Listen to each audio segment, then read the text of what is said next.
ويسر لي أموري واحلل عقدة من لساني قلمي واجعل لي نور رحمي رب اشرح لي صدري ويسر لي أموري واحلل عقدة من لساني يفقهوا قولي واجعل لي نور رحمي بسم الله الرحمن الرحيم.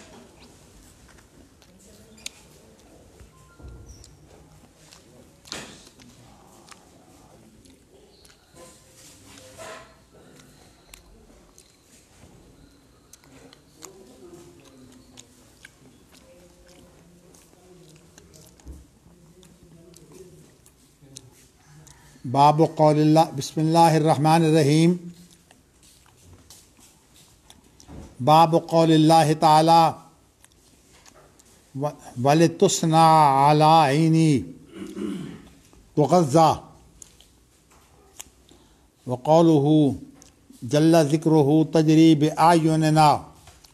حدثنا موسیٰ بن اسماعیل حدثنا جویریۃ عن نافع عن عبد اللہ قال ذکر الدجال عند النبی صلی اللہ علیہ وسلم فقال ان اللہ لا یخفی علیکم ان اللہ لیس بأعور واشار بیدہ الی عینہ وان مسیح الدجال اعور عن الیمنی. مسیح الدجال اعور عین الیمنی کأن عینہ عنبۃ طافیہ.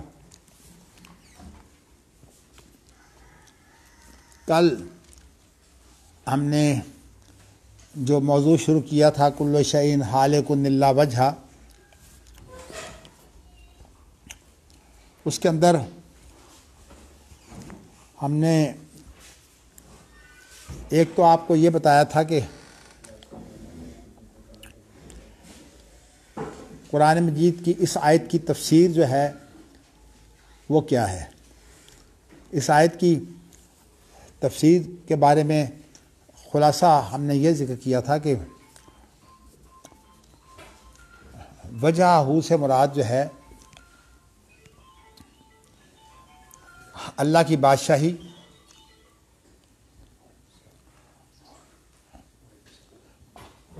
اور ہمارا دین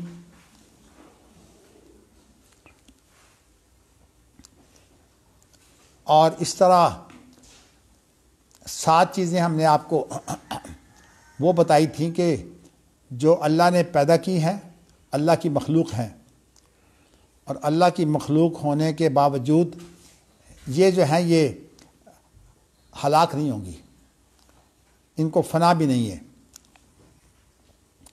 اس کے بارے میں ہم نے یہ ذکر کیا تھا کہ ایک تو جنت اور دوزخ ہے، اور جنت اور دوزخ کے علاوہ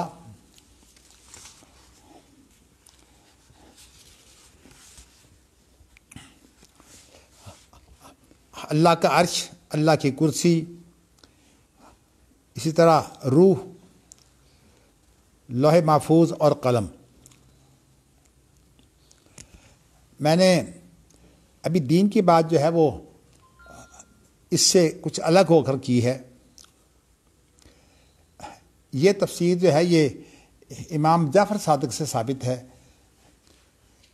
کہ وجہ سے مراد اللہ کا دین ہے. دین کا لفظ جو ہے یہ اللہ کی طرف بھی اضافت ہوتا ہے، انسان کی طرف بھی اس کی اضافت ہوتی ہے، اور جزئی جو معاملات ہیں ہمارے ہاں ان کی طرف بھی اس کی نسبت ہوتی ہے، جیسے کہ الصلاۃ و دین. اور اسی طرح جو ہمارے اجتماعی معاملات ہیں ان کی طرف بھی دین کی نسبت ہوتی ہے. یعنی دین کے استعمالات بہت سے ہیں، لیکن دین کا جو ایک جوہری معنی ہے وہ یہ ہے، جیسے کہ لغت میں ہے انقیاد. انقیاد کے معنی بندھن کے ہیں، یعنی خود اپنے آپ کو قید میں سے ہے نا بندھن. انسان جو ہے وہ اگر اس کا بندھن اللہ سے قائم ہو جائے، جس کو ہم شرعی اصطلاحات کے اندر جو ہے وہ ایمان بھی کہتے ہیں، تو جب اللہ سے تعلق قائم ہو جاتا ہے تو پھر دنیا کی جو چیزیں ہیں وہ اس کے سامنے اہمیت نہیں رکھتی۔ شیطان کے جو اللہ کا دشمن ہے، جو اللہ کے بندھن کو جو ہے وہ توڑنے کے لیے یہ کوشاں ہے، اس کی بڑی کوشش یہ ہے کہ انسان کو جو ہے وہ اگر یہ دنیا کی رونقوں کی وجہ سے جو ہے یہ دھوکہ نہیں کھاتا تو پھر اللہ کے ذریعے سے اس کو گمراہ کیا جائے۔ لا تغرنکم الحیات الدنیا ولا یغرنکم باللہ الغرور۔ تو اللہ کے ساتھ دھوکہ دینے کا جو طریقہ ہے وہ کیا ہے کہ انسان کو اپنی بعض دفعہ اچھے کاموں میں مگن کر کے یہ تاثر دیتا ہے کہ تم بڑی شے ہو، اس کے اندر تکبر پیدا کر دیتا ہے۔ وہ اپنی ذات کو ہی جو ہے وہ الہ بنا لیتا ہے، رأیت من اتخذ الہہ ہوا۔ اور بہت بڑا اس کا وار یہ بھی ہے کہ جن کے ساتھ صحبت ہوتی ہے انسان جو ہے وہ ان کی صحبت کے ساتھ جو ہے وہ اس طرح متعلق ہوتا ہے کہ وہ ایک دھڑا بن جاتا ہے۔ اور یہ جو دھڑا بننا ہے یہ اتنی خوفناک چیز ہے کہ ہم تو اس کو بڑا معمولی سمجھتے ہیں، ہم نے تو بڑے ماشاءاللہ نام رکھے ہوئے ہیں بڑے بڑے، اور اسی طرح جو ہے وہ اپنی نسبتیں جو ہے وہ مختلف تنظیمیں بنا کر جو ہے وہ ہم کرتے رہتے ہیں، لیکن یہ اللہ کا بہت بڑا عذاب ہے۔ یہ دھڑا بندی جو ہے یہ اللہ کا بہت بڑا عذاب ہے۔ اور جو حدیث امام بخاری اس کے اندر لائے ہیں اس کے اندر یہ موجود ہے، اس کا مفہوم جو ہے وہ میں آپ کے سامنے، جب قرآن کی یہ آیت اتری قل هو القادر علی ان یبعث علیکم عذابا من فوقکم او من تحت ارجلکم، تو اللہ کے نبی صلی اللہ علیہ وسلم نے جب اوپر سے عذاب کی جو ہے وہ بات کی گئی کہ اللہ اوپر سے عذاب لا سکتے ہیں تو کہا اعوذ بوجہ کا، اے اللہ میں تیرے چہرے کے ساتھ پناہ مانگتا ہوں۔ اور پھر جب قرآن مجید کی او من تحت ارجلکم آیا تو فقال النبی اعوذ بوجہ کا، اے اللہ میں تیرے چہرے سے پناہ مانگتا ہوں۔ او یلبسکم شیعان، یا تمہیں خلط ملط کر کے گروہ بنا دے۔ شیعہ ان لوگوں کو کہتے ہیں جن کا ایک ہی انداز ہو۔ شیعہ قرآن مجید میں اشیاءکم، یہ شیعہ جو ہے وَإِنَّ مِن شِیعَتِهِ لِإِبْرَاہِیم، نوح علیہ السلام کے انداز پر جو ہے وہ جس نے کام کیا وہ ابراہیم علیہ السلام ہے۔ تو نبی اکرم صلی اللہ علیہ وسلم نے کی یہ دعا قبول نہیں ہوئی، باقی دعائیں جو ہیں وہ قبول ہو گئیں کہ اوپر سے کوئی ایسا عذاب آئے جس کے ساتھ جو ہے پوری امت ہلاک ہو جائے، یا نیچے سے کوئی عذاب آئے جس کے ساتھ بہت بڑی تباہی بچے، زمین کے اندر انسان دھنس جائیں۔ تو پھر جو ہے وہ اللہ نے کہا یہ دعائیں تو منظور ہیں، لیکن یہ جو ہے نا کہ تمہیں گروہ گروہ کر کے جو ہے وہ آپس میں الجھا دوں، یہ دعا قبول نہیں ہے، کیونکہ یہ اللہ کی بہت بڑی آزمائش ہے۔ اور اس آزمائش کے اندر چونکہ انسان کا اپنا دخل ہوتا ہے تو اس لیے آپ کو یہ پتہ ہے کہ اللہ کی آزمائش سے کوئی بھی نہیں بچ سکتا، خاص طور پر جو ایمان والے ہیں ان کے بارے میں یہ آیت خاص طور پر قابل غور ہے۔ وَمَا كَانَ اللَّهُ لِيَذَرَ الْمُؤْمِنِينَ عَلَىٰ مَا أَنْتُمْ عَلَيْهِ حَتَّىٰ يَمِيزَ الْخَبِيثَ مِنَ الطَّيِّبِ۔ اللہ اکبر، اللہ اکبر۔ اللہ تعالیٰ مومنوں کو ایسے نہیں چھوڑ سکتے یہاں تک کہ ان میں سے جو پاک ہیں ناپاک ہیں ان کو الگ الگ کرے، وہ آزمائش کی صورت میں ہوتا ہے۔ تو اس لیے آزمائش جو ہے وہ لازمی ہے۔ ہم سمجھتے ہیں کہ کوئی مصیبت آ جائے تو آزمائش ہوتی ہے، نعمت ملے تو آزمائش نہیں ہوتی، حالانکہ نعمت مصیبت سے بڑی آزمائش ہوتی ہے۔